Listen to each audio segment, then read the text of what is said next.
5 years in terms of what's the major milestones that really moved us forward? First one was first employee outside of the partners.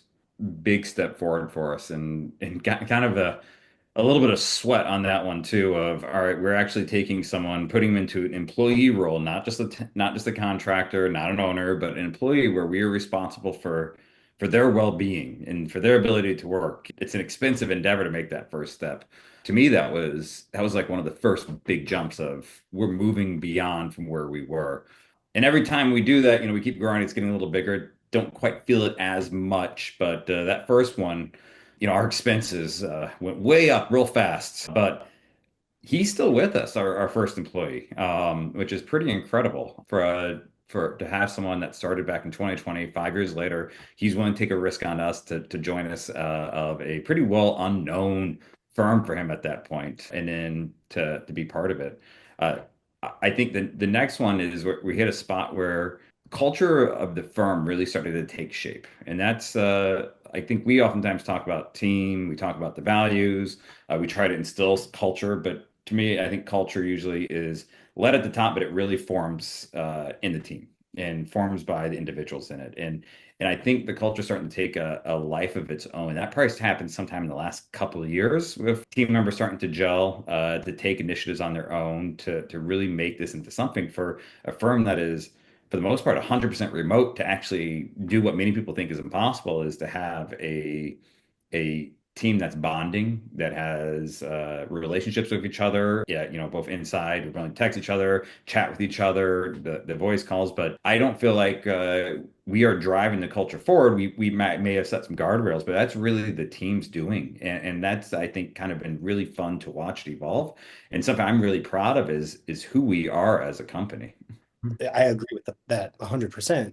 I would say I think one thing that sticks out to me, some of the partnerships that we've built, and kudos. Hmm. I remember our first conference sponsorship where we first had to get our Cential table together and our Yeah. marketing material and learn what it's like to be a conference sponsor and do that whole thing. I remember that out in Colorado Springs with OnSpring, and that was that 18 or 19? 2019 was the Yeah, first sponsorship on yeah. Spring, kind of getting that relationship going, and they have become just such a strong relationship of ours from where we started. You're right, that's probably another big milestone, is that the sponsorship as well as kind of that growth of that relationship. And now this year we are sponsoring how many conferences, Yanni? Six, seven? Somewhere around there. I mean, Not to including. talk about the amount of investment we are doing in sponsorships, it is just from It's almost nothing mind-blowing. in 2020 to that point where I remember when we did the first ISACA GRC and we actually put up that banner. That was, wow, we have our own banner. To, okay, now we have to replace it because it's been used so many times. Yeah, that's mind-blowing the investment that we make in marketing and conferences and shoot, our expenses in general, right? Like as a marker of growth, I remember we've had this conversation many times, is like if you would have told us in those early days, this is what you're going to be investing in the business at this time, we would have been like, what? Another thing I'll say as a milestone, we had, some big client wins in the beginning. When you're in this beginning and you're starting, every client win matters so much. And I'll say that I think it's a testament to the work that we do in the team that we've built. I can remember winning a client that we still serve today. And I remember flying out to Colorado and having a celebratory dinner because we won that client. And we still have that client today. And also, I come to realize that, things have evolved so much. We have wins that are, equivalently that big now that we don't have celebratory dinners. We don't get together because the wins come with shorter time in between them now, and that's great. And I feel very fortunate that we're in that position. Yeah. Mhm. Another big one was the first white paper that we kind of authored as a group, Yanni and I, with Streamline GRC.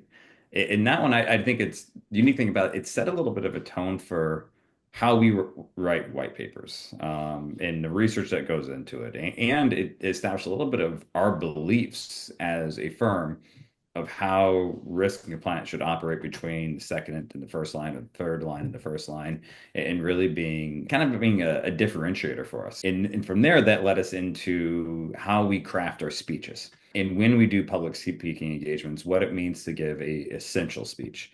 And I think we've continued to mature what that means over time to now we have a reputation of providing top quality speeches around topics in GRC. And that is, I get complimented all the time regarding the quality that we bring when we get invited to speak. And that's part of the reason I think we get to go to so many different events and are become a trusted advisor to a lot of the companies and vendors that we work with.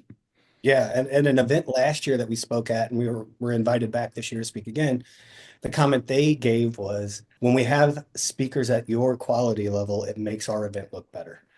I remember them saying that, and I felt, yeah, that's a good That's a that's a good that's a compliment to receive. Yeah. That's a really good compliment. And I think a big part of this goes too is like not just what we've done, but the team we've invested in with bringing on Charlotte from a marketing perspective.